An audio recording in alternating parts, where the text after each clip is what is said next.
Good morning, everybody, and welcome back to the Celtic Way morning briefing. My name is Ryan McGinley. Today, I'm delighted to be joined by Tony Haggerty. A little bit of a different day for us to be doing this, Tony. Had a bit of a reshuffle. It is the Yeah. 10th of February. How are you doing, Tony? How are things? Oh, good, Ryan. Yourself? Yeah, things are good. Things are good. Celtic have won past 2 games in a row. I think they're going for 3 in a row tomorrow night against Livingston. Little bit of form at the best possible time, which I don't think anybody can complain about. We're just a couple of days off of the Scottish Cup win against Dundee. Last gasp in terms of getting themselves back in the game, thanks to Junior Adamu's debut goal.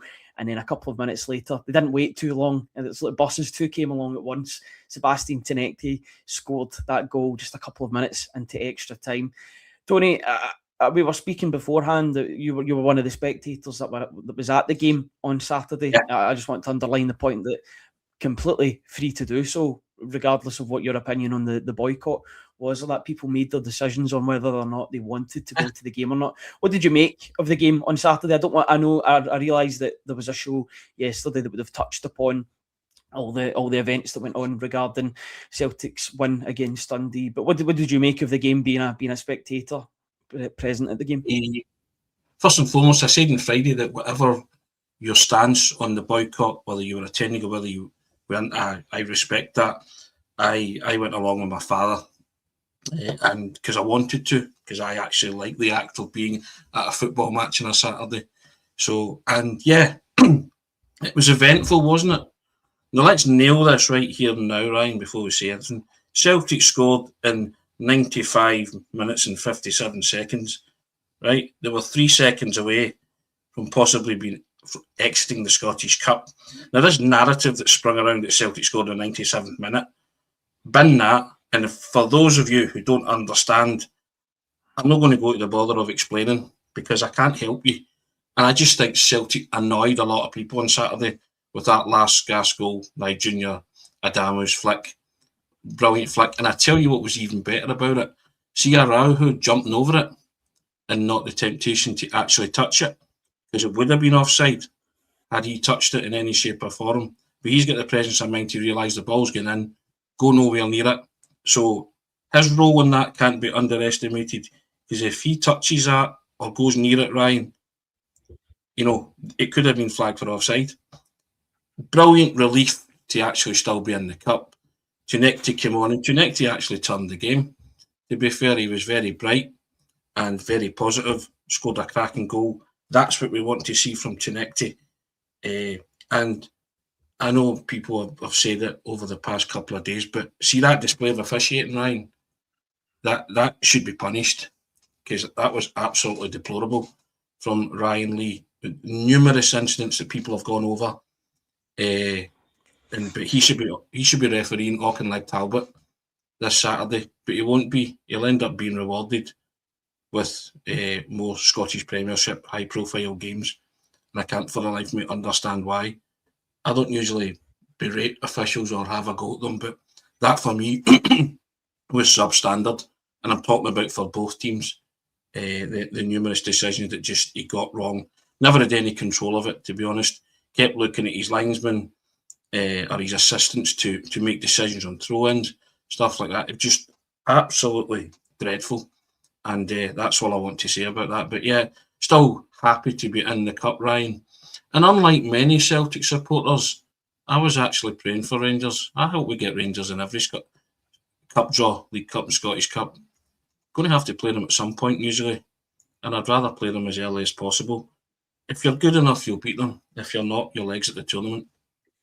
It's as simple as that. Yeah, absolutely. It does.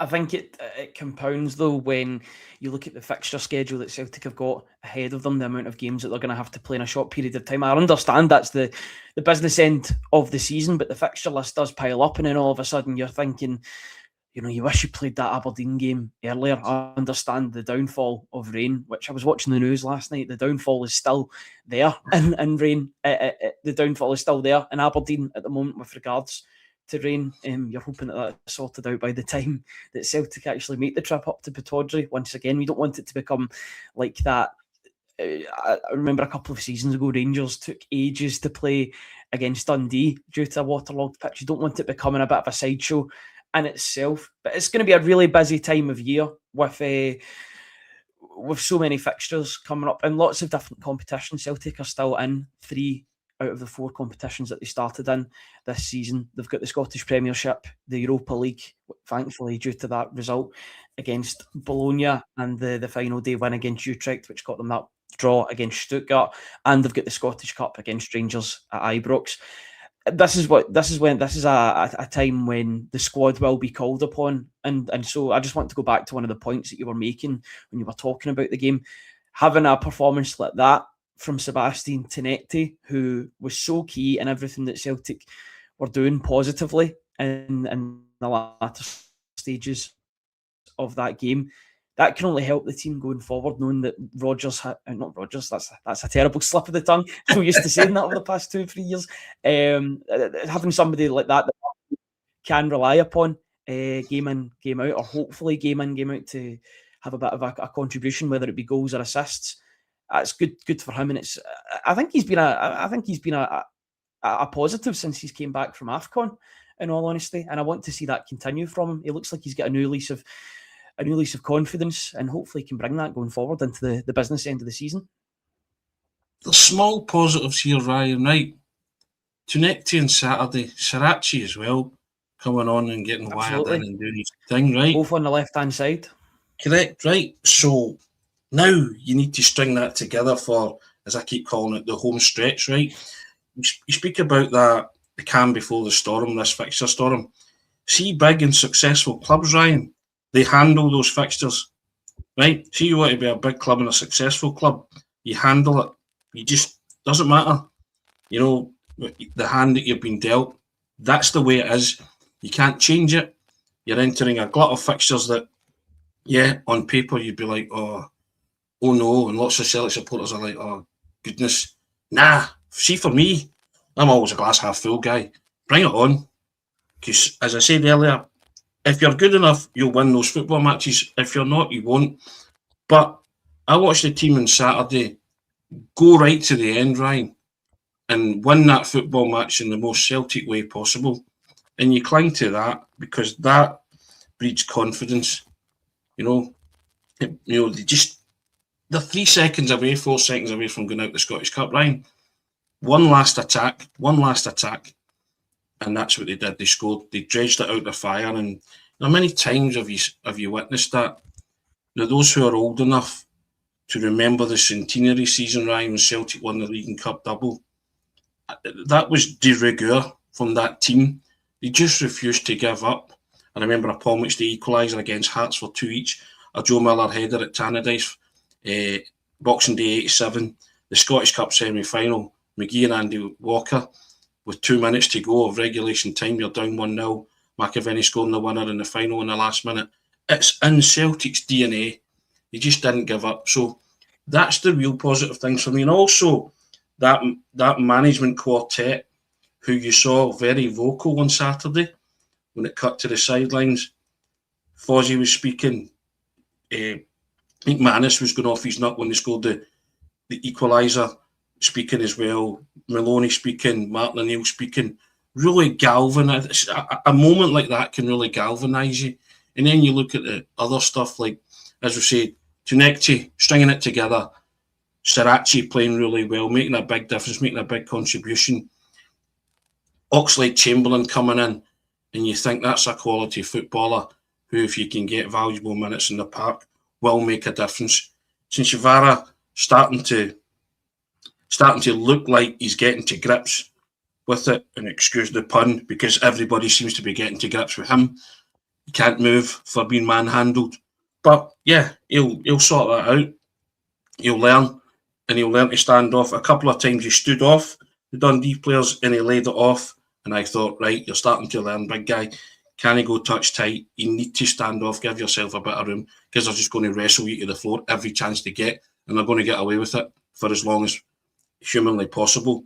So I'm seeing a lot of positive things, Ryan. Yeah, there's negativity about the way they're playing, but in terms of form not being great. But, that's a skill in itself, or an art in itself, that will to win and to keep going, to grind out results. It's not going to be pretty, but nobody ever thought it would be. No, absolutely. I'm just having a wee look at Celtic's fixture list just now. I mean, I know they've got 2 games this week, but the pressure really does ramp up after then, despite there being a little bit of a break between the Kilmarnock and the Hibernian game. So Celtic have got Livingston tomorrow night, a 7:15 kick-off on the 11th of February. 4 days later, they've got Kilmarnock at Rugby Park, which is always a difficult task. It was really difficult last time Celtic went and played Kilmarnock there. I know they had a bit of a difficult game against Auchinleck Talbot. Took a while to get that second goal, thanks to Sebastian Tenetke, who's been scoring important goals as of late. Then Celtic, 6 days later, they play Hibs at home. Before a little bit of a break, and then they'll play Rangers at Ibrox, going to Aberdeen, and then Rangers once again. Got the Stuttgart game in between there that weren't exactly on my list there at that moment in time. But it's a really busy fixture list for Celtic, and this is where squad depth is going to be so important. And you're hoping that somebody like Alex Oxlade-Chamberlain, who's chomping at the bit to make an impact at Celtic, and all the interviews that he's doing, he seems really keen and desperate to make an initial impact at his new club. You're hoping that somebody like him can immediately hit the ground running, but it's one of those ones where you think that Celtic maybe need to watch him as well, because he's not played a game since May, I believe. He was released in August, but he hasn't played an actual game of football since May. So it's somebody that they're going to have to manage, but hopefully he can hit the ground running if and when he makes his first team debut for Celtic in the coming weeks. Yeah, the manager said he's fit, presumption fit and match fit. So we will need to monitor that, Ryan. Right? We will. That's a fact. But you want to see him get minutes straight away. Right? So I want to see him get minutes against Livingston, just to give you a gauge. You know, hopefully Celtic are in a position in that game to put him on, and he can come on and everybody can get a look at him. He can take his bow in front of the crowd. And so, yeah. But as I say, I'm slightly enthused and encouraged by other things that I'm seeing in this football team now. And allied to that, you might, as the season goes on, you might get other players back as well. So, listen, that fixture list, and it looks daunting on paper. I don't know about you, but maybe I'm just wired differently, but I'm excited. But I'm just like, right, let's get into it. And if you think Martin O'Neill, Sean Maloney, Mark Fotheringham, and Steve McManus are thinking, oh no, that's a tough run of fixtures. You know what I mean? No, they're not. They're like that, right? Let's have it. You can only play it one by one. You take them as they're coming along. But none of them, in terms of level of importance, Ryan, are more important than the other. Every game now is crucial for Celtic. They just have to win. And I don't care how they go about it, Ryan. Just win these football matches and prove that you're not as bad as people think you are. You know, the other side of the city have got there's a conceit of themselves now. And I don't blame them. And that's fair enough. But this is when it matters, when your bottle's going to be really tested. Who's got the stomach for the fight, Ryan? Who's got the bottle? And I think Celtic have got players there who have been over this course and distance before. And, you know, that could come into that experience to get you over the finishing line. And there's nobody more experienced than the man at the helm as well, and a calming influence as well, to calm everybody down. And on the manager, just going back to the referee on Saturday as well, the manager went apoplectic at the referee at one point. And I've never seen Martin O'Neill act like that in a touchline or in the technical area on all my life. So it just shows you that this whole run-in, and I'm not saying it and fixtures is getting to him, it just shows you how much he cares. And he's just such a learned and clever and knowledgeable and passionate man. I wouldn't want let's try that again, put teeth in. I wouldn't want anyone else to be steering this ship at this moment in time, Ryan, the way Celtic are, than Martin O'Neill. Trust him implicitly. And I trust these players as well. Yeah, completely. He's a veteran when it comes to title races like this. Maybe not not as much with three freeway title races, which is certainly the case at the moment between Celtic, Rangers and Hearts. I'm just having a look at the league table right now. Celtic are third at the moment on 48 points. Rangers have 51 and Hearts have 54. Of course, Celtic have played one game fewer than both Rangers and Hearts due to the postponement of that game at Pittodrie against Aberdeen. It's nip and tuck at the top, and I think there'll be quite a few eyes on what goes on in Edinburgh tonight between Hearts and Hibs at Tynecastle. Understandably, because of where Hearts are at the moment. You know, they had that stumble against St Mirren last midweek.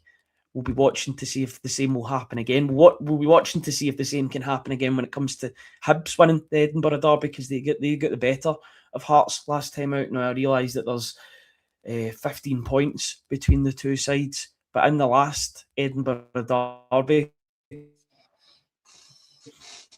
Hibs got the better of Hearts, and they were absolutely hammering them up until the last 20 minutes when Hearts got a little bit of a comeback in the game. Might be a different story tonight, being at Tynecastle, but I think a lot of Celtic fans and Rangers fans and a lot of neutrals as well will be watching that Edinburgh Derby to see what transpires between Hibs and Hearts. And Hearts deserve a lot of credit for where they are at the moment, but for Hibs, they'll be hoping to get another scalp off of their Edinburgh rivals, and in turn maybe do a favour for the likes of Celtic and Rangers, although they won't see it as that. No, they'll every derby match, you're in it to win it for yourself first and foremost.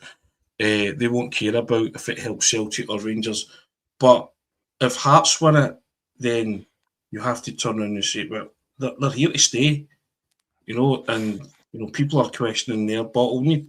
It's the must see match of the evening for me tonight. That Hearts Hibs game, it's a warrior's dream, because it's just, there's so much riding on it, or it could be potentially so much riding on it, and it'll just be interesting to see how both sets of teams approach it and how they cope. And this is what I mean about, Hearts are now leading from the front line. Can they cope with that pressure? There's two teams chasing them down and questioning everything about them and saying, have they got the physical and mental fortitude to see it through? Well, let's see if you have. And, that starting tonight, they've got Hibs tonight, and then they've got Rangers at Ibrox, haven't they? I believe. Is that right? Mm-hmm. So we'll find out Hearts' title, mettle and credentials over the next 180 minutes of football. And if they do slip up, then Celtic can only control their own controllables, as we've spoken about many, many times. No point in Hearts getting beat tonight if Celtic can't deliver against Livingston. And so we can only control what we can control. And the most important things for us this week is beating Livingston and then going into the weekend. So we have a game ahead of us on Wednesday night. Yeah, we'll be interested in the result at Tynecastle tonight. Of course we will, because it directly affects us. But let's not lose sight of what we're about at this minute in time ourselves, and that's winning football matches. We have to just keep winning football matches and hope that things like tonight go our way. If not, you move on to the next one and you hope that goes Celtic's way. But you keep chipping away, and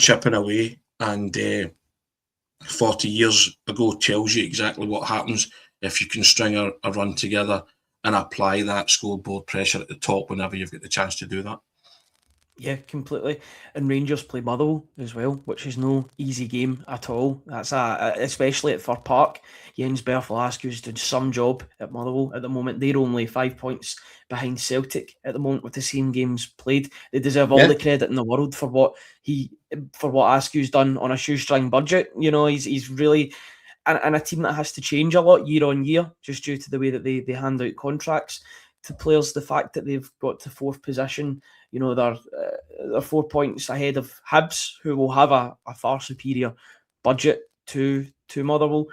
The fact that they're in fourth position, they deserve a lot of credit for that. So that'll be an interesting game to keep an eye out on tomorrow to see what transpires between Rangers and Motherwell. Another position that could potentially be up for grabs tomorrow, and you did mention Chavanchira earlier on in the briefing today. is that up front position, is the striking position, just due to the potential yellow jersey that Junior Adamu has now taken in the team, thanks to that wonderful I don't even know improvisation, Ryan. Improvisation. That's exactly. Yeah. Thank you so much. Thank you for coming to my rescue with that one. Had about 10 or 20 words going through my head there, and none of them were fitting. And that one fits just perfectly. Thank you so much. Improvisation from Junior Adamu. It's the only way that he can score that equaliser. It's the only way he can get the ball in the back of the net due to his position. He's getting heavily marked by the defender. The only way he can put the ball in the back of that net is through a back heel.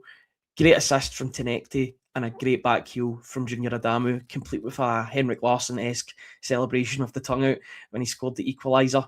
I don't know about you, Tony, but at that point I knew that Celtic were going to go on and win the game, because psychologically it was a blow for Dundee. They put so much into the 95, 96 minutes of play, and going into extra time, I just thought that Celtic would be buoyed by that, and they were. But is there a potential selection quandary for Martin O'Neill when it comes to who's going to lead the line tomorrow? Could it be the first start for Junior Adamu at Celtic after scoring his first goal on his debut? Could be, but here's something radical. Why not play the two of them?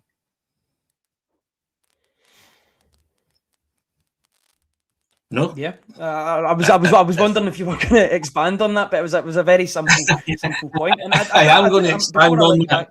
Before I let you back in on that, I think it's important that we also talk about the goal difference, because Celtic are currently on 20. They're behind both Rangers and Hearts, who are on 24 and 27 respectively. And this is with complete respect to Livingston. Livingston are on minus 27 when it comes to goal difference. If there is an avenue for Celtic once they've won the game to rack up a bit of a scoreline on Livingston, and it's with complete respect to them, because they're in a battle to stay in the division. If the opportunities are there for Celtic to score 4 or 5 goals and they play well, and I don't see why they don't go out and try and score more goals to get that goal difference up, because it could be important at the end of the season between the three teams. If you can get a couple of goals, that coupled with the fact that if a bit of adverse results go Hearts and Rangers' way, there can be a bit of a changing of the guard when it comes to the goal difference department. These are the games that Celtic have got to use to their advantage, Tony, aren't they? Oh, without a doubt, and that's why I would think about 4-4-2. You need goals, Ryan. You might well need goals coming the end of the season. So this is an opportunity. So Adamu's confidence is sky high. And Chavara's not long just scored his first goal against Falkirk as well. I would try it. Nothing ventured, nothing gained. So I don't think it's radical. It's not radical at all. Martin O'Neill always liked kind of big guy, wee guy combination up front, didn't he? And Adamu, I was just really delighted for him to come on and score and make that kind of impact. Now he knows what it's like. You just say to him, go out and do that again.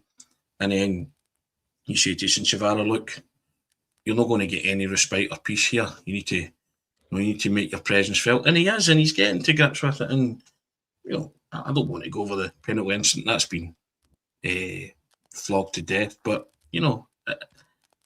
when you're doing stuff like that and you're looking for decisions like that, he's not getting them. So you'll find that out the hard way as well. She's going to have to work doubly hard to make that kind of impact. But yeah, there's something in me saying go 4-4-2 tomorrow night, because I think the opposition allows you that luxury, and I think you really do have to try and set about Livingston and get that goal difference tally up if you can. And I think there's no better opportunity than tomorrow night. Yeah, the one thing that I would come back at you and say is the only time that we've seen a formational change is when the manager changed, and that was from Martin O'Neill to Wilfred Nancy, because we did see the 4-3-3 under Brendan Rodgers. We've then seen it under Martin O'Neill the first time around. The only real change that we got was the 3 at the back when Wilfred Nancy was in charge during that ill-fated 33 days when he was the Celtic manager. Do you see that as a potential avenue that Celtic, or is it more hope than expectation when it comes to changing the formation? Do you think that Celtic will just go with the tried and tested and go with the you've kind of, I mean, your wingers are kind of forwards as well. That's what they're used. They're used for width, but they're used as like wide forwards too. But you want them to provide width first and foremost. Is it more hope than expectation? I know people in an ideal world they do want two men to play up front, but you don't really see it as much in the modern game as maybe what people would like. Yeah, you don't. As I say, you mentioned hope rather than expectation. That is my hope. Do I expect it? Probably not. But I'm just throwing it out there. I'm saying, why can't the two of them play together? You know, if you're going to try and see if the two can play together, then tomorrow night is your game. Because I think Celtic have got enough to in their armoury to beat Livingston tomorrow night. So I don't, and that's not being dismissed. I just think Livingston have struggled all season. I think Celtic will compound that misery. So you have to look at it and say, okay, there is a real possibility that this title race could come down to goal difference as well. And your neighbours are scoring goals, both of them. So, or your title rivals are scoring goals, both of them. So I think you have to have a look at that. If he doesn't any virtues tried and tested, so be it. But I think tomorrow night's one of those nights you have to go for it, Ryan, and see what you can. And I think Nygren is important to that as well. I think he has to play too because he's been chipping in with some, priceless goals at the minute and assists and stuff like that. So I'm happy with his numbers. But I'm not saying go gung-ho, but I'm kind of saying have a rip at it tomorrow night, see what happens. Yeah, and I think these are the games that you've got to use that to your advantage. I'd like to say a massive thank you to everybody that's watching us so far. We'll go on for another 5-10 minutes or so, Tony, but thank you to each and every one of you that have joined us on today's show. If you like what we do, then hit that subscribe button on the YouTube channel. It's completely free and you'll be notified when we go live with morning briefings, pre and post match videos, interviews, analysis videos, everything else. All you need to do is hit that subscribe button. You'll be involved in the live chat as well, which is always nice and lively at 10 a.m. on whatever morning we're on, Tony, and we really do appreciate each and every one of them for coming on. If you also like what we do on the website, you can subscribe to us on www.celticway.co.uk/subscribe. Check out all the latest analysis pieces. You have press conference Q&As as well if you want to read every word from Martin O'Neill's press conference as well as a player. There's also the latest opinion pieces. Tony's latest column will be up on there later on in the week, so that's something to look out for. If you want to gain access to all of that, all you need to do is go to www.celticway.co.uk/subscribe. Get your questions in, guys. We'll try and go on for another 5-10 minutes. Try and get as many questions answered as possible. Tony, how are you feeling about the season at the moment? I know it's been very up and down when it comes to, they've had some high points, a lot of low points, but it seems that Celtic, that was a real high point on Saturday. Despite the performance, they managed to pull through and get through to the next round of the Scottish Cup. How are you feeling as we head into what's going to be a really, really busy period for Celtic? I'm quite confident still. I know it's not been an exemplary season both on and off the park, but I'm still confident in this manager and this group of players to deliver. Are they up against it? Yeah, but it'll be the making of some of them. I think they have to experience it, and let's be honest, there's a part of the masochist in me that's enjoying the jeopardy of it, and it's not the kind of canter that we've known in past years. So I quite like the fact that Hearts have sustained their challenge, and you always know that you always knew at some point when Rangers get a team worthy of the name and the jersey that they would be there or thereabouts. So yeah, as I said earlier, bring it on. I'm really looking forward to seeing how Celtic cope with this. At the end of the day, if Celtic win the title in the Scottish Cup, it'll be because they're good enough. If they don't, it'll be because they aren't, and then we can have the inquest then, and we can, navel gaze, and we can look at all the reasons as to why that happened. A big part of that will be the Wilfred Nancy experiment, and we'll look back on that and say, what on earth were the people at the top thinking? But at this minute in time, Celtic have a title to win, Scottish Cup to win, European football to chase another round in that. And if that doesn't, float your boat and get your juices flowing, Ryan, then, again, you're in the wrong game. It's not always going to be easy for Celtic.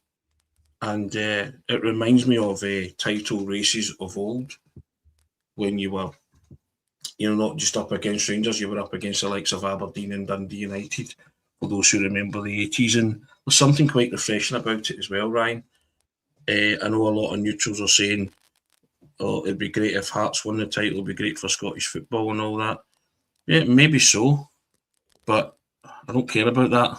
I want Celtic to retain their title and to win the Scottish Cup and go as far as they can in Europe. I want them to, domestically and in Europe, be as best and best representation of themselves and go as far as they can.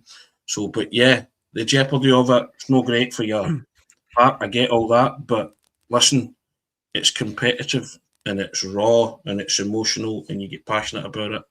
I love that about it. Seems like the only result that wouldn't be a good result for Scottish football would be Celtic winning the title if you want to follow any narratives that have been going on. Yeah. Because you've got to remember the last time that Rangers won the league was in 2021. It has been a wee while since they won the league too. Celtic have been utterly dominant since then. So that'll be the narrative. And thankfully there's no neutrals here. We've both tied our colours to the mast, Tony. We both want Celtic to win the league when this season comes to a climax. I understand the argument, but Oh yeah, listen, and you and I know that, and nobody knows it more than Martin O'Neill and that management team. So it's that's fine. That you are up against that narrative and everything that entails. Which, if you are successful and you are triumphant at the end of this come May, then it tastes all the sweeter, doesn't it? And, Celtic have experience, have been here, Ryan. That's what I'm saying. That has to count for something in the final reckoning. Well, I'm hoping it does. But listen, we are in a title fight and have been for a long time. And I want to see what Celtic possess in that situation as well, Ryan. Can we go the distance? Do we have the bottle? Do we have the stomach for the title fight? I know I certainly do, but I don't play, sadly. But I'd still love to be in that dressing room at some point and geeing the troops up like Fozzie does, like Maloney does, like McManus does, and obviously like the man in charge does. I think you would get a feel for it then, and I'm excited by it all, but it's only great when you come out on the right end of it, Ryan. And I think whoever fails in this quest will feel absolutely crestfallen. Yeah, completely. But that's just the rigours of a title race. I'm just going to bring up some of the questions that people have brought in, they put into the live chat, and we really do appreciate each and every one of you for joining us. And if you want to join the live chat, hit that subscribe button, and if you've got an account, you'll be able to join us live and speak and maybe get your question read out by one of us. Colin Sweeney comes in and asks, is there a boycott tomorrow? As far as I'm aware, no, there's not a boycott tomorrow. That was just called for the Dundee game. It'll be back to normal tomorrow, so hopefully a better attendance and people can go and back the team ahead of it's going to be a really busy run-in from now until the end of the season. I'm sure that's the case. I'm sure it was only a boycott for the Dundee game. I'm sure it goes back to normal tomorrow. Unfortunately, the Green Brigade still won't be present at the match. But was it the Dundee and Stuttgart games, Ryan? Did I read that? Was that? Well, yeah. I don't know. I don't know if they were. I don't know if they were looking. I don't know if they're taking it on a game by game basis. Okay. But I've not read anything that would suggest that there's going to be a boycott for the Livingston game. No, certainly not the Livingston game. That's definitely one to keep it. Yeah, Yeah, listen, it's I've got to be honest, Tony. I would hope that there's not a boycott in the Stuttgart game. I think it's so important that and people are well within their rights to do what they want when it comes to boycotting games. But just for a European contest, you want the full capacity to be there to roar the team on against a really, really good side in Stuttgart. European nights are made by the Celtic support coming in their droves and filling it to capacity. So you're hoping that will be the case by the time the Stuttgart game comes around.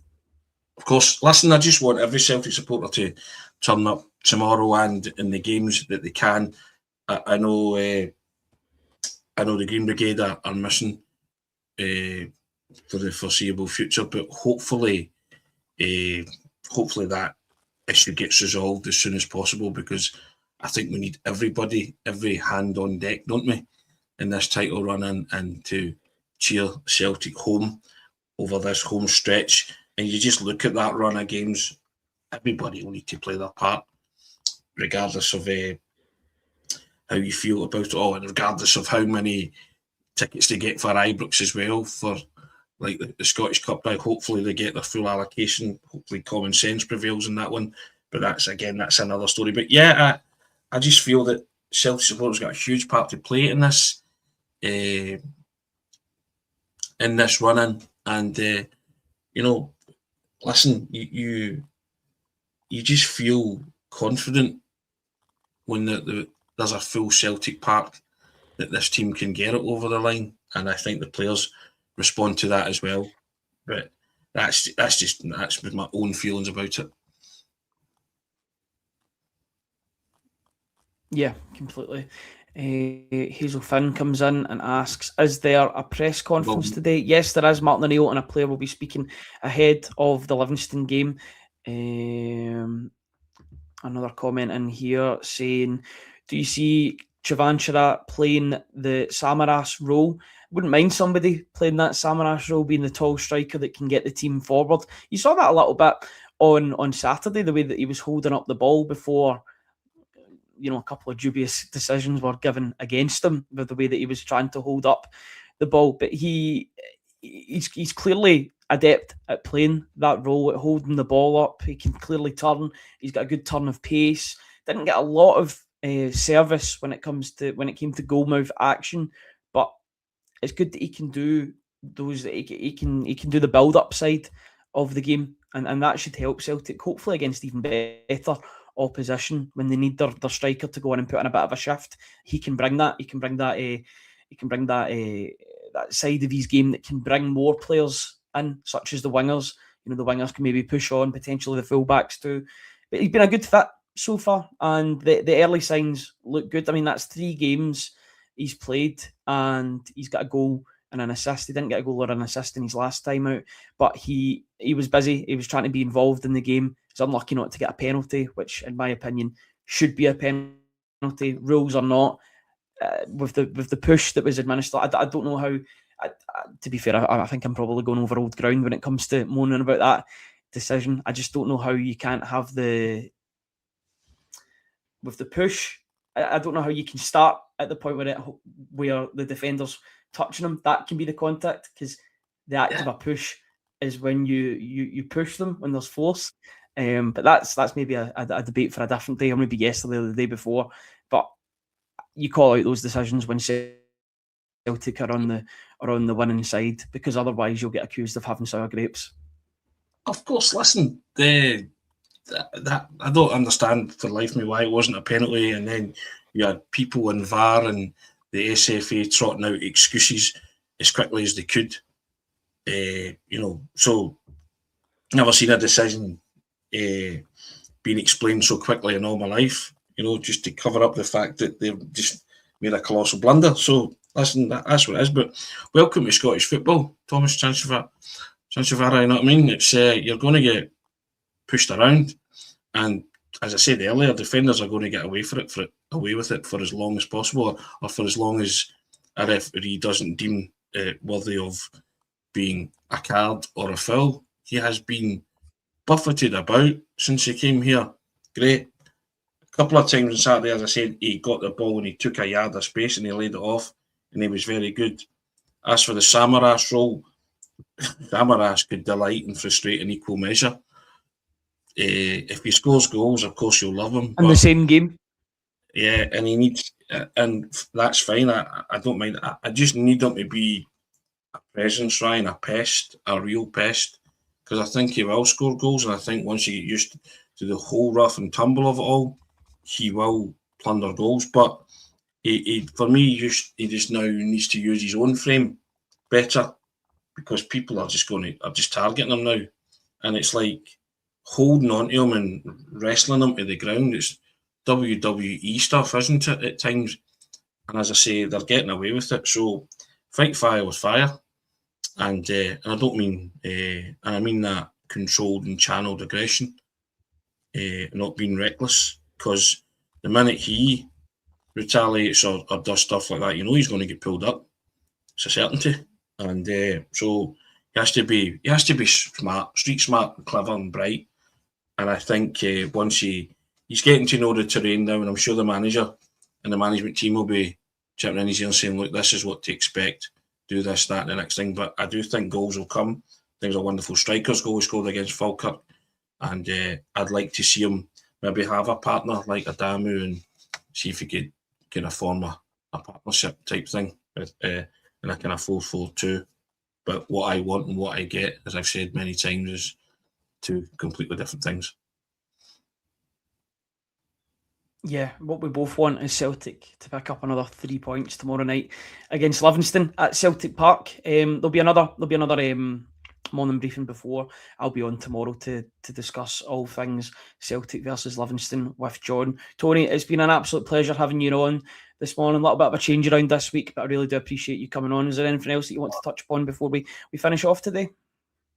No, I think we've covered a variety of things and bases. Yep, indeed. Listen, it's not going to be pretty, as I said earlier. Strap yourself in. It's going to be ups and downs, isn't it? Twists and turns, as they say.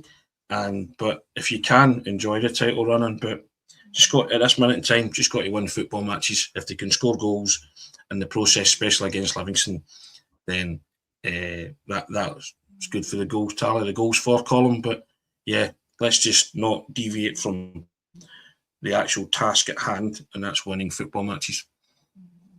Yeah, completely. And if you like what we do, hit that subscribe button on YouTube and subscribe to us on the website at www.celticway.co.uk/subscribe. You'll get all the latest Celtic news and views. Tony, absolute pleasure having you on this morning. Thanks to each and every one of you for joining Tony and I on the Celtic Way morning brief. We'll be back at the same time tomorrow to discuss all things Celtic, all about the club you love. Until then, have a very good Tuesday. See you later, guys. Thank you very much.